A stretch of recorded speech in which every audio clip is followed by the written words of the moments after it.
Who could have imagined that an ordinary milk carton would become the biggest tool for breaking out of jail once it came into Ray's hands? The moment he tore open the carton, a thin, shiny plastic sheet came out.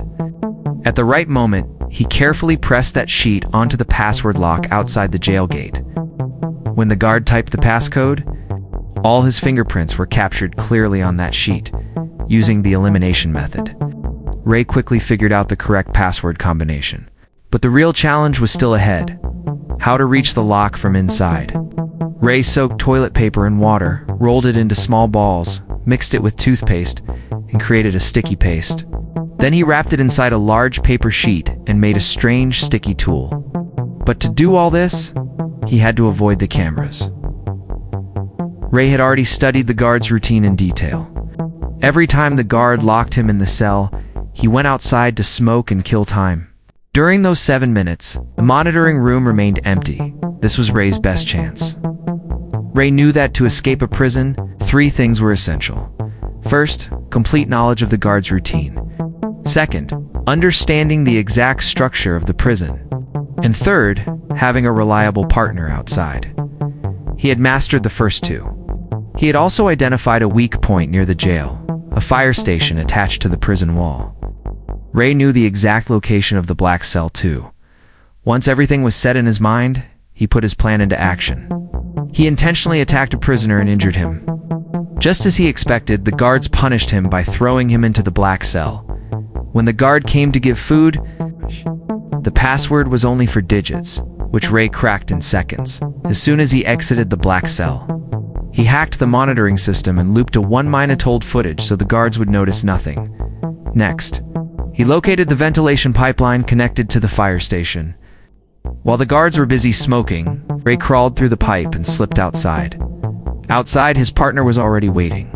She triggered a small explosion in a car, causing the fire alarm to go off. Guards checked the CCTV footage, but everything looked normal. Meanwhile, Ray had already entered the fire station. He quickly stole a firefighter's uniform and hid under the fire truck. Using the chaos to his advantage, he traveled with the truck to the nearest settlement and escaped safely in his partner's car. This was Ray's 14th jailbreak, proving he wasn't an ordinary criminal. He actually worked for a security company that sent him into prisons as a fake inmate to test their security systems. He escaped so many prisons that people said, "This man can escape any jail." One day, the CIA approached him. They said he had to enter a highly secret, extremely secure prison. Its name and location were forbidden to disclose. Ray accepted the mission because the payment was in millions. They gave Ray a new identity and a secret exit code he could use if anything went wrong. Before he left, he also implanted a tracking device inside his body.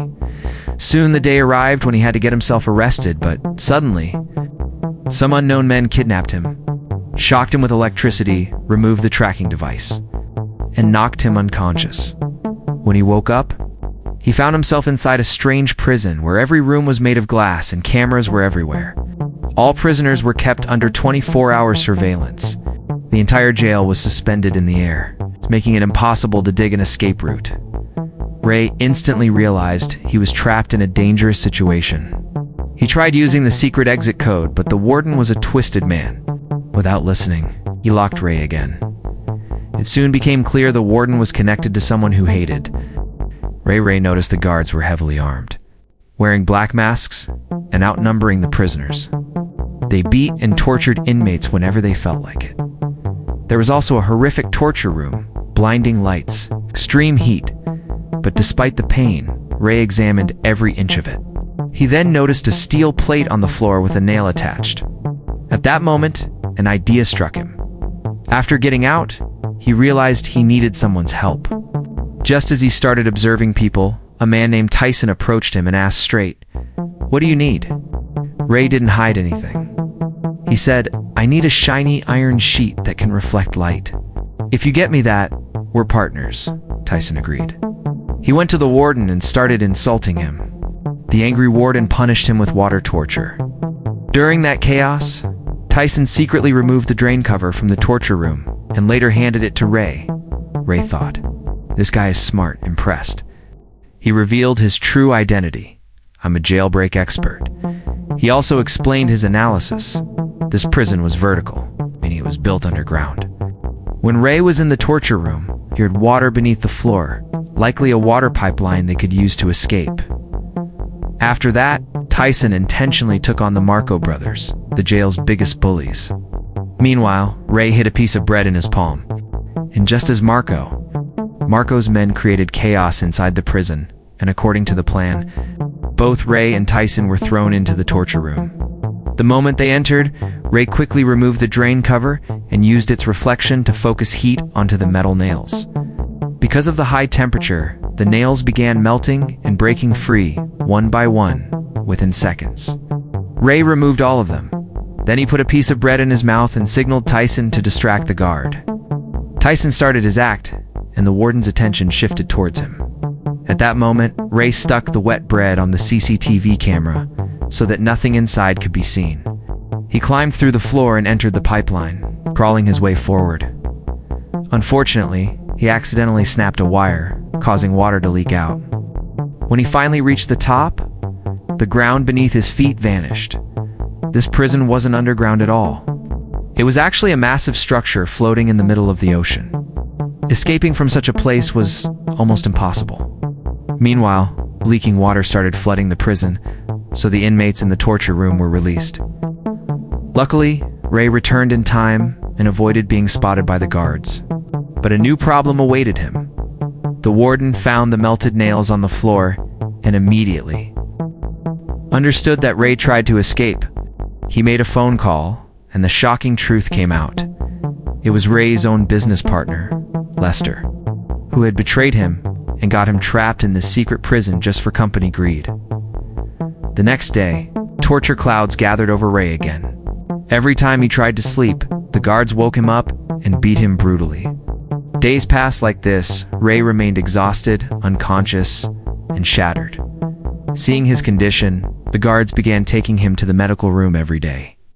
So many wounds, so much pain, so many broken hopes. But Ray still fought silently. Even the doctor was shocked to see him survive this. After some days, the torture stopped, and Ray began planning again, using the mealtime excuse. He secretly started building a direction-detecting device under the table. During this time, he convinced Marco to join his team.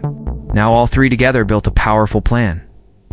According to the plan, Marco lied to the warden, saying, "I have secret information that I must report directly from the deck." The warden believed him and allowed him to go. Once on the deck, Marco used the direction detector to take measurements. But for Ray, that wasn't enough. He observed that when the toilet was flushed, the water rotated counterclockwise, meaning they were in the northern hemisphere. By asking a new inmate, he learned that it was the month of November. Using body temperature and environmental clues, Ray estimated that the climate must be near the Arctic cold. After intense calculations, they finally determined the exact location of the prison. But even knowing that location wasn't enough, how could they escape from such a place? That's when Tyson said, "If we can somehow send a message to my men outside, no power on earth can stop us from escaping." Hearing this, Ray thought the prison doctor might help. So they planned that Tyson would intentionally attack Ray, so Ray could be taken to the doctor again.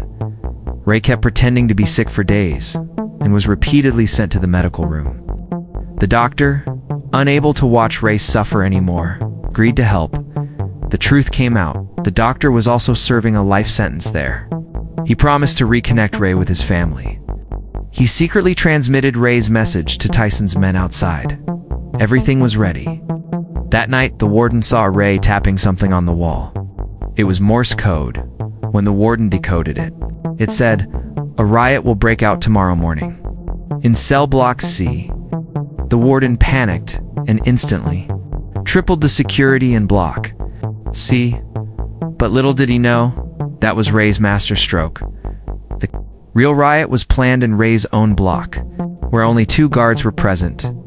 Next morning, 2 gangs clashed violently. Taking advantage of the chaos, Ray, Tyson, and Marco escaped. Ray even appeared in front of a camera and teased the warden. Angry, the warden ordered all gates to be locked.